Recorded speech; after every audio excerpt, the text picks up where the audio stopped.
家风情 Learn about another voice and culture of Taiwan with We Love Hakka. 现在就让我们加入客家风情，一起发现客家之美。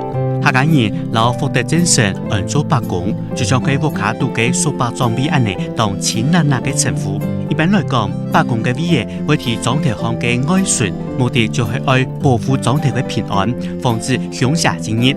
也就帶大家來認識白工咩喎。Bogong represents the gods of land, good fortune, and harvest to the Hakka people.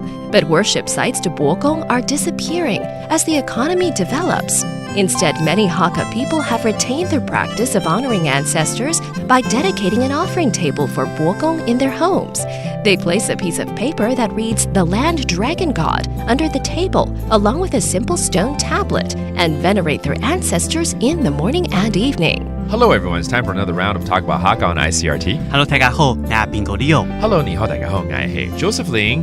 白工啊，这就是我们所谓的土地公嘛，对不对？在客家村庄来说，有土地公，可能就会有土地婆，因为要这样子，他们才可以互相作伴。对，所以叫八婆了。对，八婆、八公啦、八婆。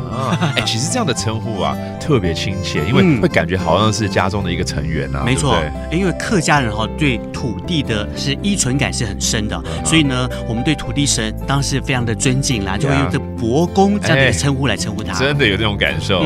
但是我好像曾经看过客家人家里面有这个什么土地龙神啊，写在一张纸上面。对，这又是土地龙神，就是讲土地公。是哦。但是它是指家里头的嘛，但是像我们家村庄里头啊，有很多的土地公哦。那开八公就大伯公、小伯公、C 八公，然后还有石头八公就石头伯公，然后树呢，樟树呢，樟树八公、树头八公，所以很多啊。它就是一个土地神灵的概念。对，就照顾我们大大小小的感觉。没错。所以呢，在这个村庄的这个入口啊，跟那个要离开的出口，可能啊都会有一个伯公，就是在这个进来跟出去的地方，他会守护着这个村庄的平安。我们每一天见面最多面的就是伯公了。没错，而且小朋友啊，每天的第一件事呢，就要拜伯公。对，要求个平安嘛。是不是？Okay, cool. Now we learn a little bit more about this god, and let's teach you some of these Hakka phrases. 我们来教几个这个客语单字喽，包括我们的土地公。伯公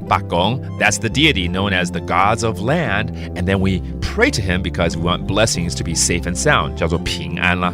平安 Okay, that's safe and sound. So there you have it, another round of Talk About Hakka on ICRT. 什么大家按子say张来了。客家风情由客家委员会监制。 We Love Hakka has been brought to you by the Hakka Affairs Council.